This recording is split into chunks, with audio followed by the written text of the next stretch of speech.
want to introduce our next speaker, who's Barry McLaughlin, a creative corporate communications professional with over 30 years' experience shaping and refining internal and external stakeholder engagement.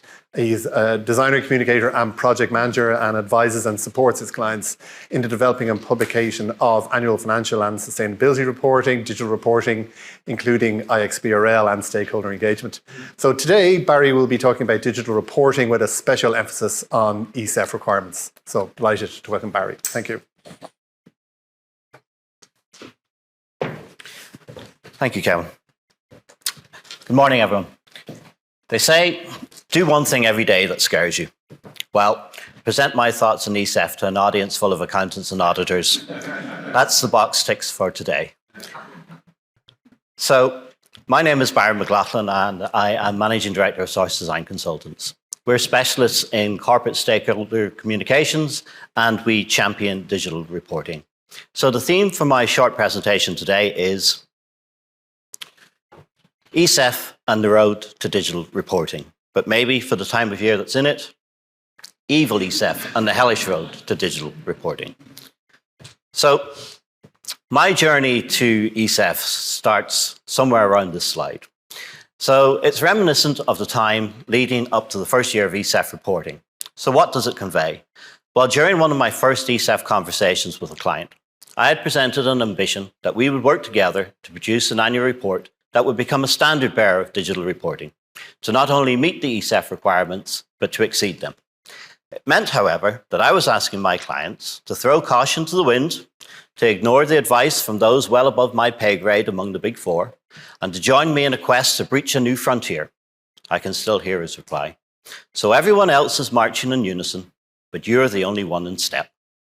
My answer was an immediate and resounding yes. It was my Jerry Maguire moment. As anyone who is familiar with the movie knows, Jerry could only convince one other to join him. I had less success, but I haven't given up. So who is marching and why? Well, first we have the preparer or the issuer, the PLCs who fall under the remit, the company secretary, the audit committee, the board. They are ultimately responsible for the quality of the ESEF report. Then we have the external auditor. As well as their role as independent auditor, their added function is to ensure the financial statements are prepared in XHTML. They also have a role to review the IXBRL tagging. Then we have the IXBRL taggers themselves. They initially select and assign the appropriate taxonomy.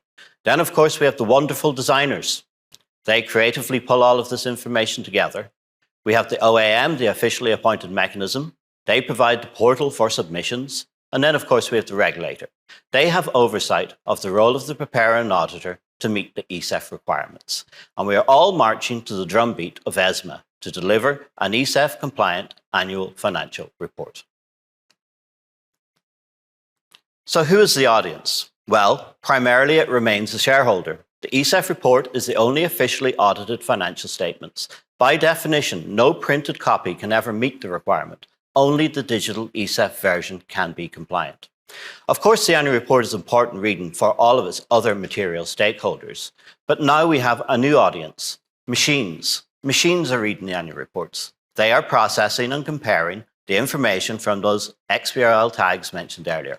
And while XBRL is not new, IXBRL is, or at least it was as of last year. I'll briefly explain this in more detail later. So what is changing? Well, the landscape of annual report has been ever-changing over the last decade or so, and for good reason. I have been involved in designing and producing annual reports since I joined Source back in 1995. We have worked with many different companies across many different sectors. Back then, the typical annual report was about 60 pages in total, a gentle read. Nowadays, you can multiply that by 4, an almost impossible read. Back then, every shareholder got a printed copy of the annual report delivered straight to their letterbox. And back then, the mission of the PLC was almost singularly to create shareholder value. Today, the narrative must rightly demonstrate how businesses can achieve sustainable value creation, not just for their shareholders, but also how they impact on a wider stakeholder audience. And today, not everyone wants a hefty, carbon-soaked annual report landing on the welcome mat. So, As we can see from the fewer numbers of annual reports being printed and mailed, the overwhelming trend of shareholders is to opt to accept electronic distribution. This coincides with one of the biggest technical changes that has occurred across the regulated reporting landscape. That, of course, being ESEF, the European Single Electronic Format. Aptly, around this time last year, this four-letter acronym was creating more terror than an army of trick-or-treaters arriving at your door. But just like the trick-or-treaters, we knew it was coming. In fact, we even got an extra 12 months to prepare. But unlike the trick-or-treaters, you couldn't just turn the lights out and hope it would go away. So allow me to put some flesh in the bones of ESEF. So permission for a nerdy moment for a moment. To understand my lonesome march and why I believe everyone else is out of step requires a little explanation. Here's a very high-level overview of this acronym hell. An ESEF report must be prepared entirely in XHTML. XHTML is the code which is the basic language of digital reporting and is human readable. XBRL code is the tagging element built on top of that, which makes it machine readable. And IXBRL is a digital requirement to meet the ESEF digital reporting standard. And it's that little prefix of I, the inline bit, that allows all of that glorious content of both human and machine readable code to coexist, which is a fundamental objective of ESEF. So thanks to ESMA reporting is changing, we believe for the better.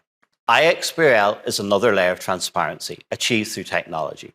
The biggest technical change is that the standard PDF is superseded with an XHTML file of the entire report, which includes inline XBRL tagging of the primary financial statements and for YE22, block tagging of the notes. This enables comparisons with other annual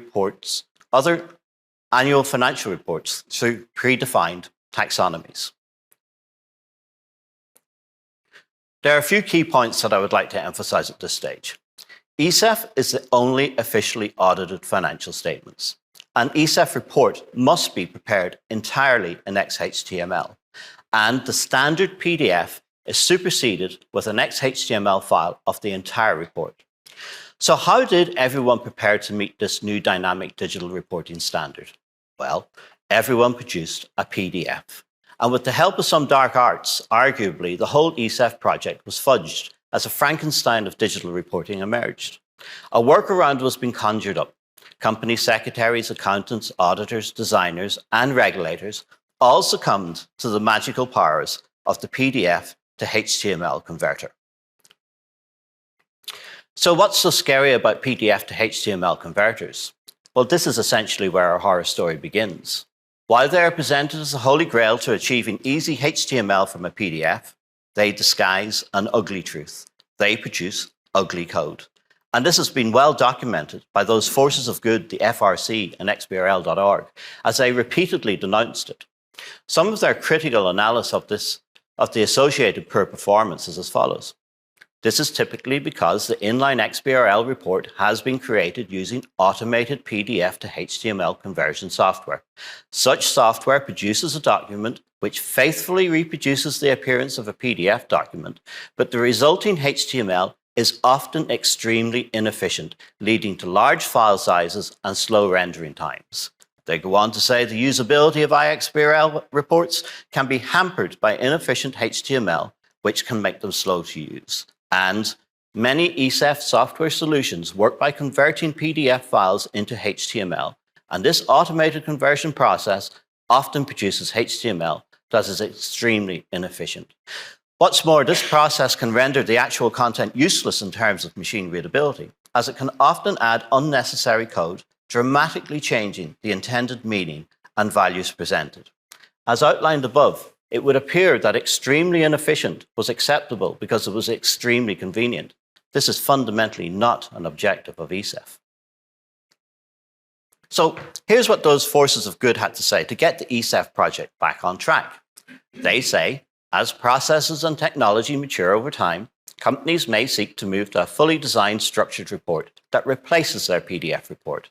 And we expect this to improve over time as software improves and preparers start to target the inline XBRL format directly, rather than converting from PDF.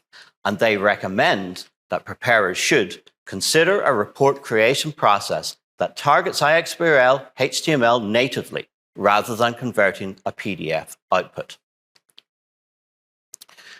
So collectively, I believe we need to rethink the way we are preparing ESEF digital reporting. And I believe that ESEF digital reporting can be the catalyst for not only improving annual financial reporting, but creating more meaningful stakeholder engagement. It would seem that the digital revolution has bypassed financial reporting altogether, or perhaps we deflected away in favor of more familiar processes. It would appear that we're all blissfully unaware that XBRL is the international standard for digital reporting as we continue to follow a design for PDF process. We need a different approach.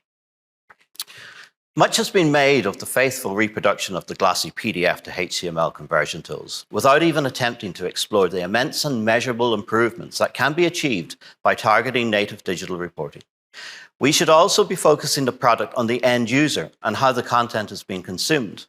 While the trend towards electronic distribution of shareholder communications continues at pace, little or no technological advances are being achieved as to what is being distributed.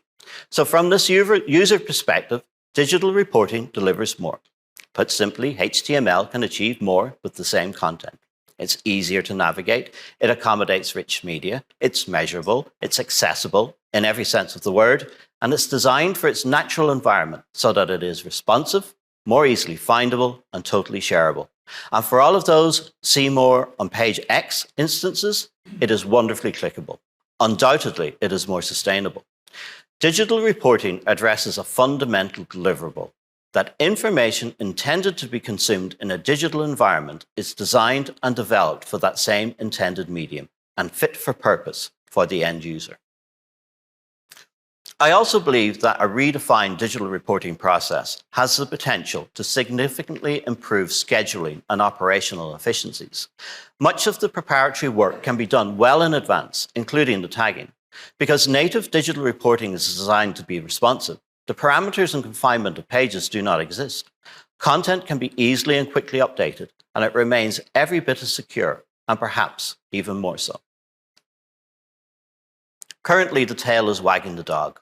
We need to collaboratively design a different process to efficiently deliver the intended standard of output. From a preparer's perspective, while they can continue to develop their content in exactly the same way, they need to own and understand the entire process. Designers must create a dynamic digital environment rather than a static, extremely inefficient PDF for conversion. Auditors and regulators must embrace their role in promoting the native XHTML version of the annual report as the only officially audited financial statements in compliance with ESMA's ESEF. And the officially appointed mechanism needs to provide effective tools to encourage more meaningful preparation and support greater technical compliance. So, in the spirit of ESEF, collectively, we all need to embrace digital reporting as the new norm. ESEF can be the catalyst to better reporting and better engagement. Digital reporting has the potential to far exceed the ESEF mandatory requirements. And I believe digital should be at the center of a wider corporate communications objective, of which reporting is only one component. For those who embrace the possibilities of digital engagement with their stakeholders, the opportunities to enhance their corporate reputation is ever expanding. Digital connects better and communicates more efficiently. Content that is structured for digital channels is more readily shareable and reusable across both internal and external communications, creating further value to previously once used data. While the FRC and XBRL.org have signalled the way to a greater good, they have implied that only when software develops further will targeting inline XBRL be feasible. Targeting inline XBRL or native XHTML is achievable now, today. It simply requires a different approach, a different process, a shared objective, and greater ambition. Perhaps now is time to give pause for consideration of how much better the standard ESEF reporting can be. Producing native XHTML may be an uncomfortable proposition for some, but undoubtedly it is incumbent on all of us with a material input to the reporting process to embrace this opportunity for better and more transparent digital reporting. The objective, at the very least, should be to achieve the standard so that it is fit for purpose for all users and audiences. Thanks for your time this morning. That's as scary as I get. So I'd be happy to take any questions. Great.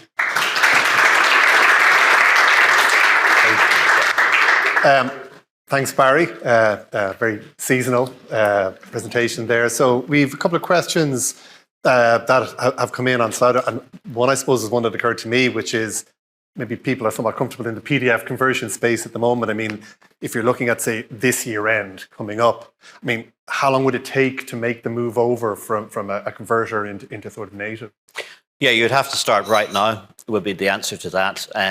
But the process it's simply a different process to what you do for design for print. And the challenge that all organizations have faced in the last year was they followed the PDF for print process. But print, as we know, does not meet ESEF. It is digital. So we need to start thinking about digital and how we actually prepare for digital. So the same way as if you're publishing to print or you're publishing online, you just follow the appropriate process for you. So it can start today. There's no difference. The issue will be more so in relation to having a supplier that meets both those aspects of it. I think earlier somebody had mentioned, I think it was Lisa had mentioned talking to the software solutions providers at the beginning of the process. Well, the software solutions providers that we've looked at, and we've looked at virtually all of them, they are looking at converting a PDF, which is not the requirement. So it needs a different mindset, a different process. Okay. And I mean, do you think it's feasible obviously we're very close to year end now at this point. And in some respects, what this brings is actually opportunities in terms of what you can do.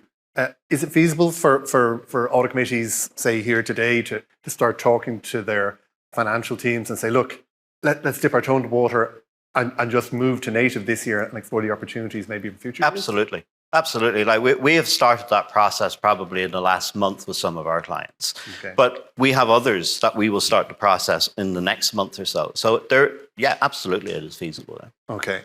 If anybody in the audience wants to ask Barry a question, you can raise your hands and please wait for the mic to come to you. The other question there, have you seen any traction in the move to digital reporting? Are there any examples? You talked about your marching alone. Are there any examples of successful reporting of inline XBRL or native XHTML? Or are we a little away from that yet?